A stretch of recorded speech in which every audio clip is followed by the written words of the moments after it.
जल्दी से दरवाजा खोलो। मौसी आ गई। मम्मा, मैं जाकर दरवाजा खोलूंगी। फिर चिड़िया की बेटी भागकर दरवाजा खोलती है। मौसी उसे थोड़ा लाड प्यार करती है और फिर नीचे उतार देती है। गुड़िया बेटी, मैं तुम्हारे लिए कुछ भी ना ला सकी, भागी भागी जो आई हूँ। क्यों छोटी, घर में सब ठीक ठाक तो है ना? लो पहले पानी पी लो। नहीं दीदी, कुछ भी ठीक नहीं है। घर में खाने को एक दाना तक नहीं है, और मेरे पति को तो आप जानती हो, कमाता कम उड़ाता ज्यादा है। रो मत छोटी, सब ठीक हो जाएगा। और तूने बहुत अच्छा किया जो दाना लेने मेरे घर आ गई। मैं अभी तुझे दाना देती हूँ। फिर मम्मा चिड़िया अपनी रसोई से दाना लाती है और अपनी बहन को दे देती है। लो बहन, मेरे पास जो था मैंने सब दे दिया। अब घर जाकर अपने बच्चों को पेट भर खिलाना। रानू दीदी, ये दाना बहुत है, कम से कम हम भूखे तो नहीं सोएंगे। आप बहुत अच्छी हो, मैं अब चलती हूँ। हाँ छोटी, शाम का समय है, ध्यान से जाना। ऐसे भोजन लेकर मासी चिड़िया वहाँ से अपने घर चली जाती है।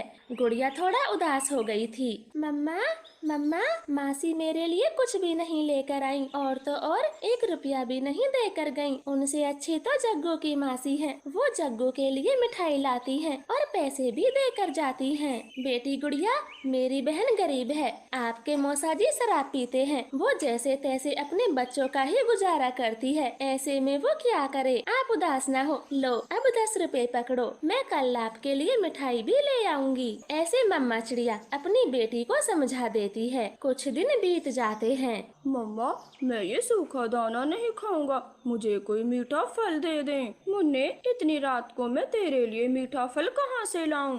रानो मौसी जी के घर से ले आए, जो आप हमेशा करती हो। हाँ बेटे, तेरी रानो मासी के घर में जरूर फल रखे होंगे, मैं अभी लेने जाती हूँ। ऐसे बोलकर मासी फल मांगने रानो के घर आ जाती है। लेकिन उस समय कौवे पति पत्नी भी चिड़िया के घर आए हुए थे। चिड़िया चिड़िया, जंगल के सारे फल सूख गए हैं, दाना भी नहीं मिलता। कल हम पहाड़ों से बेर तोड़ने जाएंगे। कालू, वहाँ एक नई तरबूज की बेल भी हो गई है, हम तरबूज भी ले आएंगे।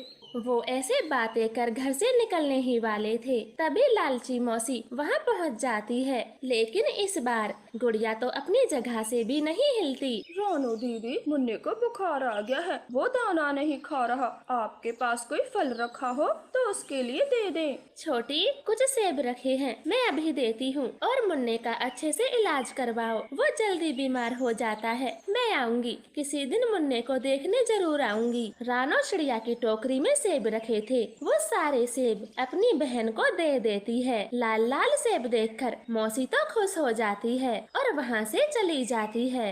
वाह चिड़िया, तुमने तो सारे ही सेब दे दिए, आखिर कौन थी वो? कौवे भाई, वो मेरी छोटी बहन थी, बेचारी बहुत गरीब है। जब खाने को कुछ नहीं होता तो मेरे पास आ जाती है। अच्छी बात है, खिलाओ खिलाओ। पता तो जब लगेगा जिस दिन तुम्हारी छोटी बहन तुम्हें आंख दिखाएगी, अभी तो बस खा रही है। गोरी कवि, मेरी छोटी बहन बहुत अच्छी है, इसलिए आगे से उसके बारे में कुछ भी बोलने से पहले 100 बार सोचना। और मैं उसकी बड़ी बहन हूँ, उसकी मदद करना मेरा फर्ज बनता है। फिर दोनों कौवे चुपचाप वहाँ से चले जाते हैं। सुबह हो जाती है, कालू गोरी चिड़िया को बुलाने उसका दरवाजा बजाते हैं। तभी रानो चिड़िया की बहन भी आ जाती है। रानो दीदी, मदद करे, बहुत बड़ी मुश्किल आन पड़ी है। क्या हुआ छोटी, मुन्ना ठीक तो है ना?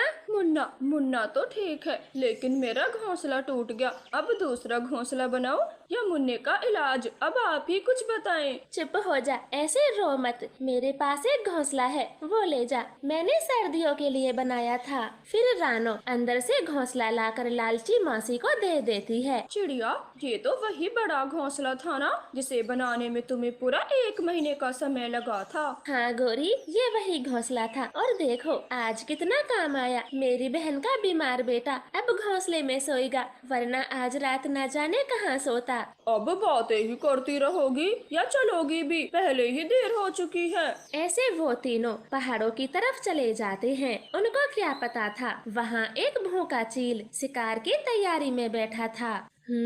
2 कौवे और एक मोटी चिड़िया। मैं तीनों में से चिड़िया को खाऊंगा क्योंकि इसका मांस कौवों से ज्यादा ही स्वाद होगा। वो तीनों बेरी के पेड़ से बेर तोड़ रहे थे। तभी भूखा चील रफ्तार से आता है और चिड़िया को पंजों में दबोच कर ले जाता है। चील चील चिड़िया को चील ले गई। कालू कुछ करे। तुम भागो यहाँ से, कहीं दूसरा चील हमें ना पकड़ के ले जाए। चिड़िया तो मर गई आज। ऐसे कौवे भी वहाँ से भाग जाते हैं और अपने जंगल में पहुंचकर राहत की सांस लेते हैं। अब तक तो चील ने छोटी चिड़िया को मार दिया होगा। चिड़िया तो मर गई है, अब उसकी बेटी को हम क्या कहेंगे।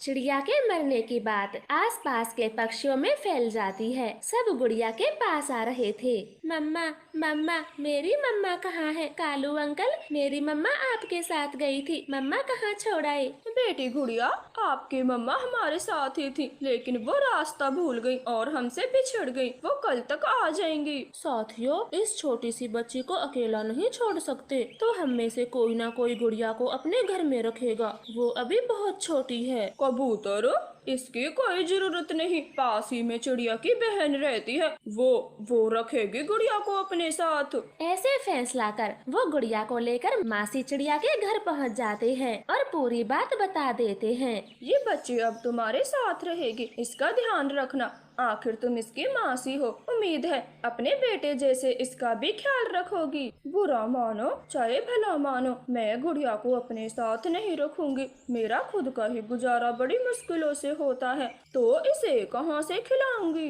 देखो, चिड़िया मर गई है और तुम उसकी बहन हो, इसलिए गुड़िया की जिम्मेदारी तुम्हें ही लेनी चाहिए। अब बहन मर गई तो रिश्ता कैसा? ले जाओ इसे, मैं कुछ नहीं जानती। सब पक्षी उसे बारी बारी समझाते हैं, लेकिन लालची मौसी तो साफ साफ मना कर देती है। वो हार थक कर गुड़िया को उसी के घर छोड़ देते हैं और खाने पीने की पूर्ति करने लगते हैं। नहीं, मैं नहीं खाऊंगी, जब तक मेरी मम्मा नहीं आ जाती मैं कुछ नहीं खाऊंगी। गौरी, रात बहुत हो गई है, अब घर भी चलो। 1-2 दिन तो गुड़िया ऐसे ही करेगी, फिर अपने आप समझ जाएगी। ऐसे वो दोनों भी अपने घर चले जाते हैं। देर रात का समय था, गुड़िया रो रही थी। तभी घायल रानो चिड़िया अपने घर आ जाती है। मम्मा बेटी एक दूसरे के गले लगती हैं। अचानक से चिड़िया की आवाज सुनकर कौवे भी वहाँ पहुँच जाते हैं। रानो चिड़िया, आप ठीक हो? ये कैसे हुआ?